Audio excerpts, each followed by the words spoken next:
Welcome, everybody. It's Dead Edition. Russell Johnson. Dave Cunningham. We are here to talk about the Season 6 finale of The Walking Dead. Controversial. Yes. Season 6 finale. A few things to get through here. So, right off the bat, though, first question, though, honestly, before we even, I'm sure we'll get through review-wise, but first question, did it have to be 90 minutes? No, not at all. I thought the whole Rick and them running around getting cut off all their passes, you could have done maybe 2 of those, maybe the zombie one, but they just kept going over and over again, and it didn't really seem to move I mean, they could have done this in an hour. Not that I always like that episodes are longer, but it just felt like some of the stuff was really unnecessary. Maybe they did it for advertising purposes, to get more commercials in or whatever, but it seemed to even run longer than the 90 minutes, because when Negan was first introduced, it was about 15, 20 after 10, and through his speech, it was after 10:30, a little bit. Well, so it took some Talking Dead time, probably. Yeah. So, no, I didn't think it needed to be 90 minutes at all. Yeah, I agree. I felt my anticipation rising. Sure. Mm-hmm. Yeah. But I felt like I would have gotten that anyway. Sure. Oh, yeah. You know what I mean? I don't think there wasn't enough in there to make it to warrant the time, to be honest. So, but overall, what was your feeling of the whole episode? I'm gonna be on the side of something I'm not normally the side of. Normally when something comes out and people are upset about the ending or how it was done or whatever, I'm usually like, well, hey, that's the filmmaker's choice. So, who am I to say? This one did need to be a payoff. I was one of the fans that was upset that they left it on a cliffhanger. I know I've been reading the producer's statements. I've read Norman Reedus' statement about the whole thing last night as well. Saying that, cliffhangers been around forever, and, cliffhangers are always a good thing, and this is the end of one story, the beginning of another, so we had to have that moment where we don't see who got killed and leave it on a cliffhanger.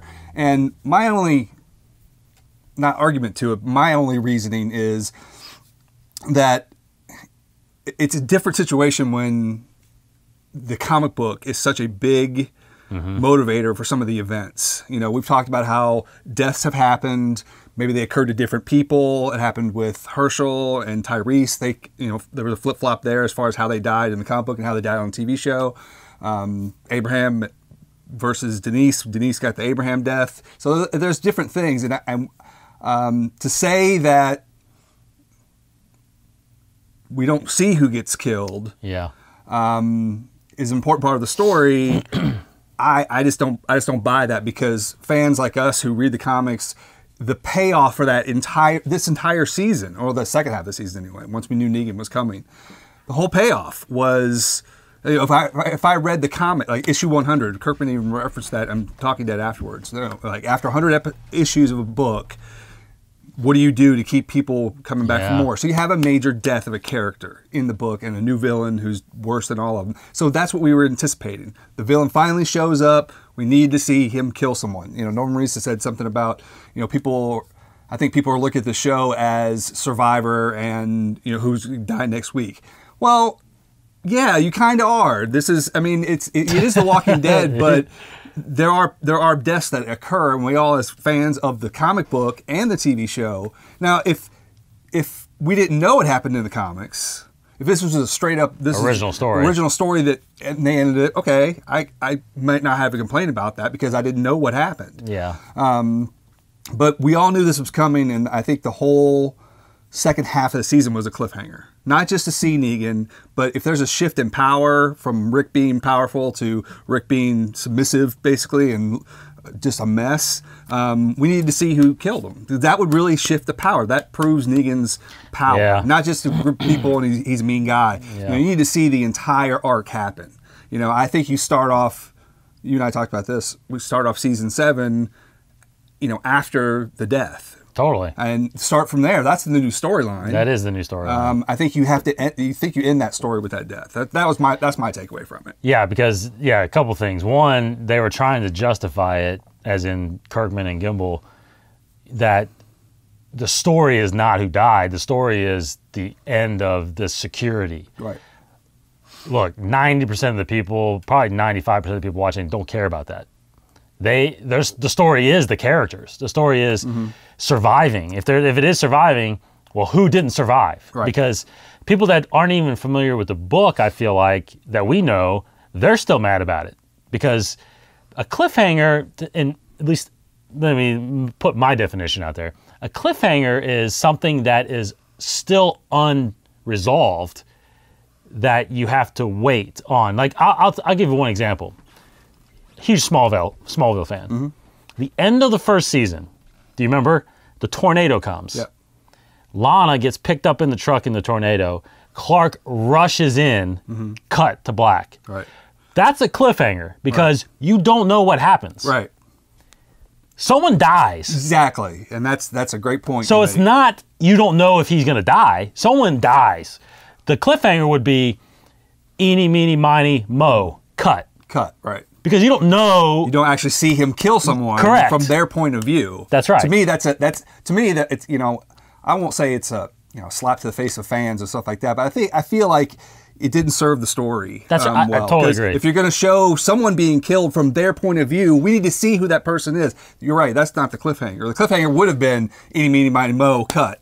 Okay, yeah, we don't know. You're not. Now we're going to come back and see, because people who don't read the comic book might not have known he did something. Correct. You know, so he may do that, and who knows what's going to happen after that. But if you show him doing something like that, then you need to see who it is, because that's the punctuation. If you want to shift power from Rick to Negan, what's the punctuation on that? Not his speech that he gave, although it was fantastic. It was. Jeffrey Dean Morgan is a great Negan, but not the speech. No.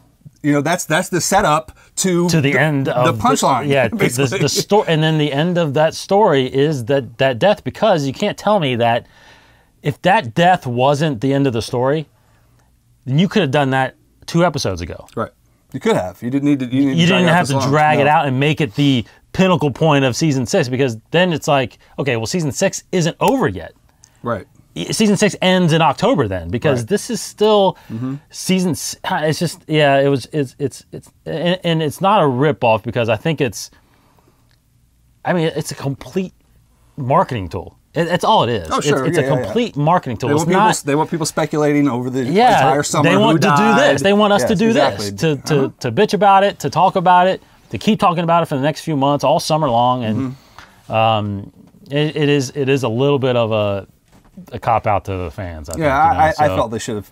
I just felt they should have paid it off. You know, totally. Again, if you didn't show the point of view of the person being killed, then I might not have been nearly as upset, because you and I talked about this yesterday as well. We were both exactly on the same page. We were expecting to see, okay, the hit from the point of view, the blood, cut to who it is, and then cut back to him beating him down. You know, but not that. And because I was watching it, as I was watching, I go, if they don't show who it is, I'm pissed. And went to black, and they showed credits, and I was like, you got to be kidding me. That's just... Yeah, I felt the same way. Yeah, I thought that was a very, very... and I've been saying all season long, especially the second half of the season, that I felt the episodes were good in and of themselves, but they always pay off. Like Denise's story, okay? They could have left that and just had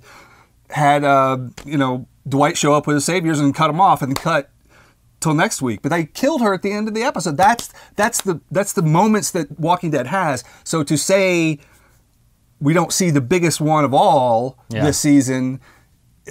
why'd you show all the other ones then? Correct. I mean, why'd you punctuate every death? You showed every single one. There's not one death that... Now, obviously, the Glenn one, see, that was a little different. You know, but that was during a season. Right. So again, if that's the end of the season where they're up on the the guy blows his brains out and they fall, and then you cut to the summertime. Okay, that's a cliffhanger, because you don't know if he survived. Right. You know, you think he's dead, but that's a cliffhanger. But and they resolve that like 2 or 3 episodes later. Right. That's fine. But this is just blatant, because you know for a fact someone got hit. Right. And someone is dying, and to keep the identity from even the cast, no one even knows. That's the thing too, is no one on the show knows. Maybe Kirkman and Well, Gimbal. Norman Reedus said he knows who it is. Oh, he does know. Yeah, he said it was gut wrenching for him. Okay. So I don't know what that means. It could, and then that could be another. Because it's weird. That could be another fake out. Yeah, because what's her name? Maggie, Lauren Cohen's in the interview said they don't even. The scene hasn't been shot yet, right? They don't even know. I had read in, I think it was Variety or Hollywood Reporter interview with Greg Nicotero where he said we haven't shot that scene yet. Yeah. So they haven't shot the death scene, but I don't know. Okay. It just seems. Well, so. But I mean, the episode itself. I mean, leading up to that point. Like you had said, when Negan finally arrives and does his speech, man, you feel the tension rise. Man, you feel the fear coming over everyone. You feel the sadness and the horror that's staring them in the face at this point. That was, I mean, up to that point, I was like, oh man, I just needed the payoff. That's all. Mm-hmm. But I mean, the rest of the episode, the Carol and Morgan thing, I know why it's there to keep the pace, up and down, but I still fail to see where Carol's going with this whole thing. Yeah, that was the next storyline. It was, that whole thing. I wouldn't say it was a waste of time because I think it's leading somewhere, but it was dragged out pretty long, and we got introduced to a couple characters that I didn't expect to see, which was pretty neat. Now you've read that you think you know where it's from. I read. I think this is all speculation because I'd have to go. I think it makes sense. I'd have to go back and read the comics again to see if it shows that or anything. But apparently, the two guys who are in the armor and the horseback and stuff, those, from what speculators have said, are from the Kingdom, which is another community which comes after Negan. It's a community that is run by Ezekiel. And he's a former zookeeper, and he has a pet tiger, and they have horses, and that's why I have to go back and read the comic because you and I both say, after issue 126, 127, something like that, it's 2 years later. They do a time jump, and then you see Jesus wearing like that exact armor and riding a horse and herding walkers and stuff. So that was what I had kind of speculated it too, but it makes sense that they would be from the Kingdom because the Kingdom, if they plays out like the comic book does, at least in just general terms, and the way they've been following it so far, the Kingdom hates Negan. Yeah. They want to get back at Negan, so this is a chance for everyone to rise up against him. Hence, all out war. All out war. So that's I think where that's leading, and it makes a lot of sense that that's who those characters are. I think there's been a nod to the Kingdom once before. I can't remember exactly which little Easter egg there was on that, but there was something, I believe. So that was So glad to see. Honestly, I'm finally glad to see Morgan step up and do what he needs to do. Yeah. I mean, that whole thing was. Just that whole philosophy just doesn't fly in this world, and I'm glad maybe he's starting to see that, and I think he's going to be. To me, I think he's going to become a better character because of that. Even though I know he's trying to be good and save people and give them a chance, but just some people just can't be saved, and I think he's going to see that more once he comes across Negan because he hasn't seen Negan yet. Right. And they'll be totally new because Morgan and Carol. They're not even in the comic book, so we don't know what their storylines are. So this is all original stuff here. So again, so whatever happens to them, I'm okay with it being a cliffhanger because I don't know what's coming. That's right. Or there's no real connection because Carol's in the book. She's been gone for a while. Right. She's in prison. So overall, though, like you kind of mentioned it before, Jeffrey D. Morgan as Negan, incredible. He did a great job. I find it interesting that there was a story out there too that said the Blu-ray is going to be him cussing. Yeah, uncensored. Wow. Apparently, what they did was, and I watched a little bit of The Talking Dead, and Jeffrey D. Morgan was talking about how great the cast was because in normal situations when you're shooting, especially from one point of view, he could have been talking pieces of paper, could been talking to like little markers on the ground, whatever. But the cast all stayed there, and apparently it was like really cold out. They shot 15 hours through the night and all that kind of stuff. That was awesome. And he said how much feedback they were giving him as far as their fear, their terror, their just all that they were giving to him. But apparently, and this is another thing I read about the Nicotero interview, he said that they shot the reason why it took so long is they shot it both ways. One with him cursing like he does in the comic book, and then one for AMC. God, yeah. So apparently on the DVD for this season, they're going to have the uncensored version awesome. of that. So yeah, for those people who really want to see Negan, because I was, you know, most people are like, how are they going to do that character? And I think he did the character justice. Sure. As far as like what, at least in my head, of him in the comic book. So outside of the cursing, but he still managed to bring across the charisma, because Negan, even though he's very evil, he's charismatic. He's, you know, he's laughing during some of that stuff, and you know, I just can't make up my mind. I mean, he's just like this. He's a really well-rounded character, and he's not just like pure evil. You know, he's got his reasons for what he's doing. That's how they survive. You know, so I think he did a great job. But the thing about it is it's not just cussing. Like, he is vulgar. Yeah. Like he's descriptive on some of the way he talks to people and the way he describes situations. There's a part of there's a Negan in the book that you cannot show on television, but this is a way to maybe do that. So hopefully, I don't know if there's just going to be a lot of F-bombs, but there's a lot more than that in the book. Yeah. I don't know if, I don't see how feasible it is to shoot season 7 for him the whole way. Two ways both the whole time. That would take forever. I don't see that. The only issue I have with Negan, not issue, the only thing I kind of wished, Jeff D. Morgan looked great and sounded great, but in the book, I think what makes Negan so intimidating as well is he's big in the book. Oh yeah. I mean, he looks like a linebacker. Sure, yeah. You know, he's just taller and bigger than everybody else, so that's what gives him gives everybody their fear of Negan. So Jeffrey D. Morgan looks a lot thinner than he usually does. He does. He did. I mean, he looked like the comedian. He's bigger. Yeah, he looked. That would be like Negan size. Correct. I would think, you know. So I was a little disappointed that we didn't see that size guy, because he kind of looks smaller than Rick almost. Yeah, he did. I have to agree with you there. As far as like just his physical appearance, I was like he, you know. Yeah. They had the jacket right. They had the bat right. They had all that stuff. But yeah, it was a little. He did look thin. Yeah, because you would think he'd still have the time as Negan to work out and get big. So anyway, but other than that, the acting did outperform him. The look, he was fantastic. Yeah. So, all right. So last couple things. One, does your opinion on who died changed now at all? Because we both kind of picked Daryl. We did. I think my number 2 was Glenn.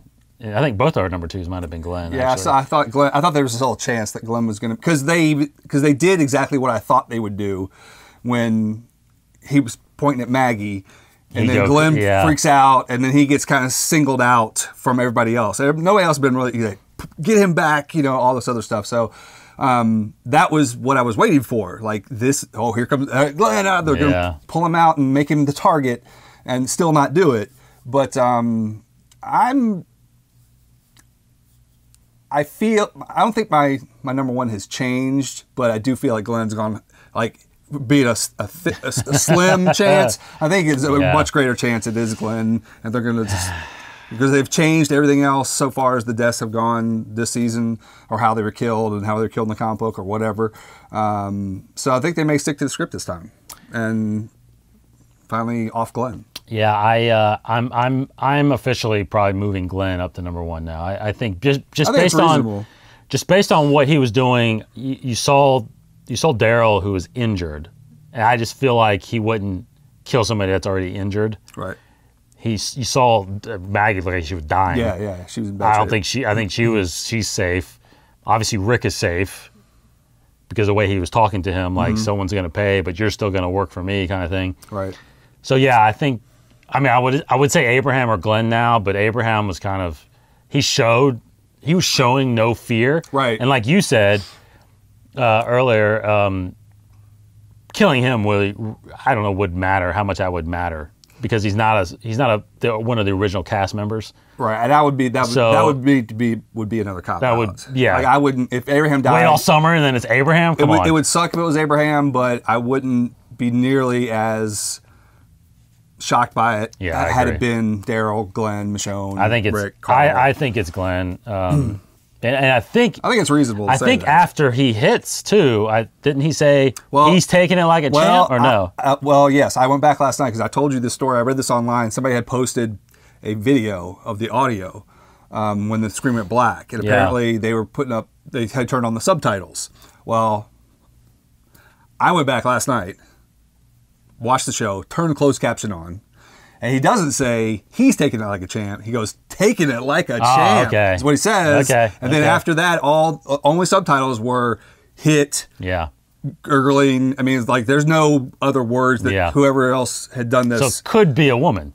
It could be now. Could be Sasha or it could be Michonne. I did see that last night. Yeah, he does not say he's taking it like a champ. He does say taking it like a champ. Okay. Because we're all looking for So that's good to know. Little nuggets here and there. So I still think it's Glenn. I think if he knew Michonne was Rick's thing, I think he might have offed Michonne. That's a very possible. And they already did some things with the Michonne's braids. One of the walkers, when they were all tied up together, they said, Daryl's arrows. So they had referenced pretty much everyone. Everybody that was captured. Daryl was hurt.